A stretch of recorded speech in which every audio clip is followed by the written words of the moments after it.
Tanggal 14 Oktober, hari ke-281.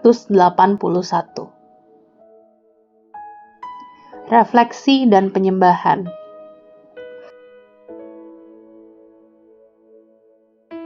Berkomitmen pada tugas.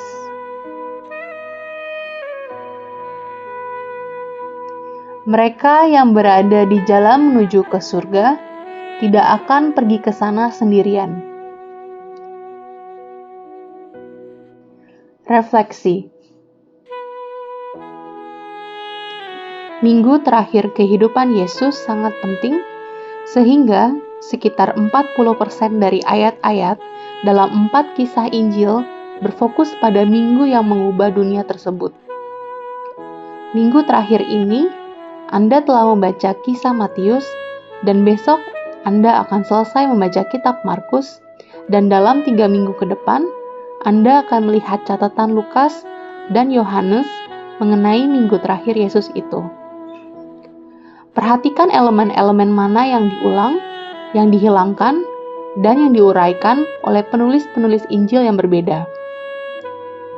Dalam setiap kasus, maksud penulis bukanlah untuk membingungkan Anda, tetapi untuk meyakinkan Anda bahwa Yesus memang benar, Raja orang Yahudi dalam Matius, hamba tanpa pamrih dalam Markus, anak manusia dalam Lukas, dan anak Allah dalam Yohanes. Ketika Anda melihat hari-hari terakhir kehidupan Yesus melalui mata seorang penagih pajak, yaitu Matius, seorang misionaris, yaitu Markus, seorang dokter, yaitu Lukas, dan seorang nelayan, yaitu Yohanes, jangan terkejut jika penglihatan Anda dipertajamkan untuk melihat tujuannya datang dan tujuannya untuk meninggalkan Anda di bumi ini sampai Dia kembali. Adorasi. Kata-kata terakhir memiliki kecenderungan untuk menjadi kata-kata abadi. Dan ucapan-ucapan terakhir Yesus tidak berbeda. Amanat agung adalah nama yang diberikan untuk perintah terakhir yang Yesus sampaikan kepada murid-muridnya tepat sebelum kenaikannya.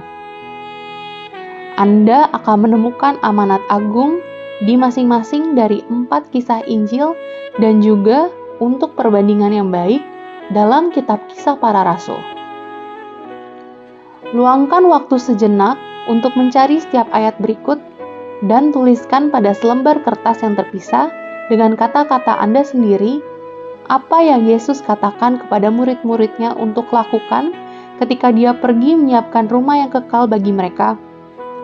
Dalam Matius pasal 28 ayat 19-20, Markus pasal 16 ayat 15, Lukas pasal 24 ayat 47, Yohanes pasal 20 ayat 21, dan Kisah Para Rasul pasal 1 ayat 8. Aplikasi. Coca-Cola, Honda, Microsoft. Mengapa minuman ringan atau mobil atau perangkat lunak komputer bisa menjadi kata yang banyak didengar di rumah tangga yang tempatnya hampir tidak dapat ditemukan orang di peta?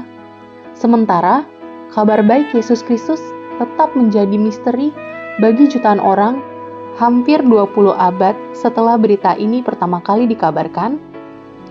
Apakah karena produk mereka memiliki nama yang lebih baik daripada nama Yesus? Tidak mungkin. Bukankah kita sedang memperkenalkan orang-orang kepada orang yang namanya begitu agung sehingga memenuhi bumi? Mazmur pasal 8 ayat 1. Apakah karena produk mereka lebih baik bagi Anda daripada Yesus? Tidak. Kita memiliki kelebihan untuk memperkenalkan orang-orang tentang roti dan air kehidupan. Apakah karena anggaran mereka lebih besar dari anggaran kita? Mungkin. Namun, lebih dari 2 miliar dolar telah diinvestasikan dalam kegiatan pengabaran Injil di seluruh dunia setiap tahunnya. Ataukah itu mungkin karena mereka hanya lebih berkomitmen pada tugas mereka daripada Anda sebagai orang Kristen berkomitmen terhadap tugas pengabaran Injil ini? Ada baiknya Anda merenungkan dan berdoa mengenai hal ini. Amin. Tuhan Yesus memberkati.